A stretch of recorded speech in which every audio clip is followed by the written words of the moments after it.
Habang panahon, ini-claim ninyo na nauna ang Biblia sa Quran. Sige na, nauna na kayo. O susuriin natin. Una pa lamang magtanong na po kayo sa sarili nyo. Kung yan ay mula sa Diyos, bakit wala man lang naitala sa kasaysayan mula nang lumitaw ang salitang Biblia hanggang sa ating kasalukuyang panahon ang nakamemorya ng buong Biblia? Argument ay ganito. The Bible is the Word of God kung merong nakamemorya ng buong Bible. Wait lang, kaibigan. Mag-aminan po tayo dito. Hindi porke na mayroong isang tao na nakamemorya ng isang Bible, ibig sabihin, totoo na siyang Kristiyano o totoong follower ni Christ. Remember, my friends, it's not about if you memorize the whole Bible, it's all about how you live according to the Word. Bakit? Okay, sige, sabihin natin. Magaling ka, may kilalaman sa Bible quiz,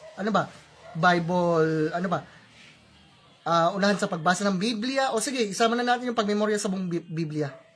Does it mean na totoo yung kanyang faith? Hindi. If I will use this kind of argument para patunayan ng Christianity na Christianity is true because there are many people who memorize the Bible, it's nonsense. Come on. Think about that for a moment. Ulitin ko. Hindi porke may nakamemorize ang buong Bible, ibig sabihin totoo na talaga yung Bible. We have good reasons why the Bible is true, including manuscript evidence, bibliographical evidence test. We've got internal and evidence test. We've got archaeological there. But if you think that the Bible is true dahil marami daw nakamemorize doon, tanong ko lang, do you understand what the Bible really says? O na-memorya mo pero hindi mo po naunawaan ang sinasabi ng scripture? Continue. Wala ba lang kayo maipakita na isang tao na nakamemorya ng buong Biblia? Ustad, bakit? Anong nangyayari? Bakit wala makamemorya ng Biblia?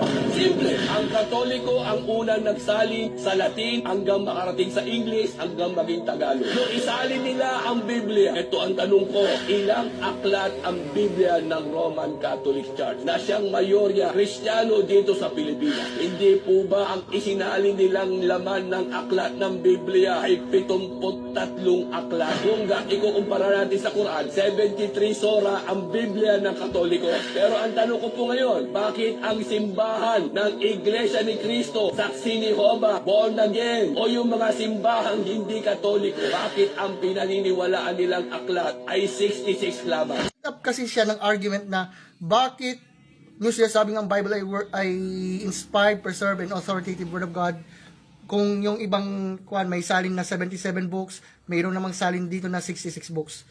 Reminder, my friends, di naman sa but when it comes on historical reliability, excuse me, my friends, halos pareho lamang yung salin ng Biblia na gamit ng Roman Catholics at ng mga evangelical groups. Maliban lang dun sa Apocrypha. So still, what's your point here, my friend? Second point, again, we can prove that the Bible is true dahil sa mga nabanggit ko na kanina. However, ang topic niya kasi, walang nakamemorize sa Bible kasi ganito, kasi ganyan. Ano yun? Anong klaseng argument yan, kapatid?